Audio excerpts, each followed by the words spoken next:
आपको पता है कि देश की आज़ादी की लड़ाई के संघर्ष के समय एक बार एक ऐसी राखी मनाई गई जो आपसी एकता और भाईचारे का प्रतीक बनी। तो बात 1905 की है। ब्रिटिश वायसराय लॉर्ड कर्जन ने बंगाल को रिलीजन के बेसिस पे दो हिस्सों में बांट दिया। हिंदू मेजोरिटी और मुस्लिम मेजोरिटी एरियाज अलग कर दिए गए।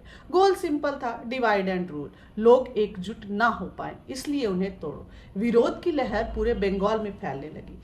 इसी दौरान रविंद्रनाथ टैगोर जी ने लोगों को एक अलग तरह से एकजुट करने की कोशिश की और एक के कोइंसिडेंस हो गया। यही डेट यानी कि 16 अक्टूबर राखी पूर्णिमा के साथ मैच कर गई।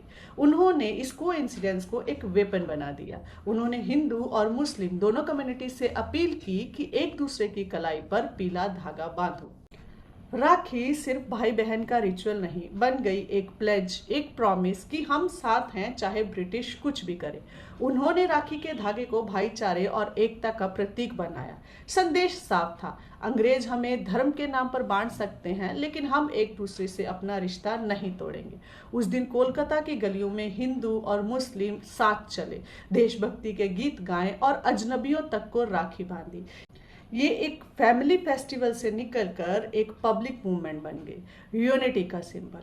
यह सिर्फ एक धागा नहीं था, यह एक सार्वजनिक संकल्प था। हम अलग धर्मों के हो सकते हैं लेकिन हमारी मिट्टी और हमारा भविष्य साझा है।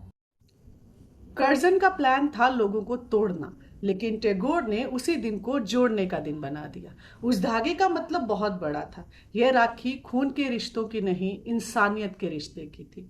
टैगोर जी की कोशिश थी कि विरोध सिर्फ अंग्रेजों के खिलाफ ना हो बल्कि समाज के भीतर भी एकता मजबूत हो।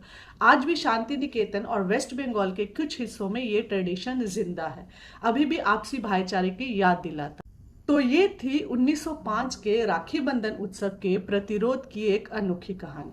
बंगाल का विभाजन आखिरकार 1911 में रद्द कर दिया गया, लेकिन 1905 की वह राखी हमें एक बड़ी बात सिखा गई। कभी कभी बदलाव की शुरुआत किसी बड़े हथियार से नहीं बल्कि एक छोटे से धागे से हो सकती है। आज हम राखी बांधते हैं तो यह सिर्फ भाई बहन का प्यार का प्रतीक नहीं, ये हमें याद दिला सकती है कि रिश्ते धर्म से बड़े होते हैं और एकता किसी भी विभाजन से ताकतवर हो सकती है। तो अगली बार जब आप राखी बांधें, याद रखिए उस दौर को जब एक साधारण सा धागा एकता और विरोध की आवाज बन गया था। Happy Raksha Bandhan to all.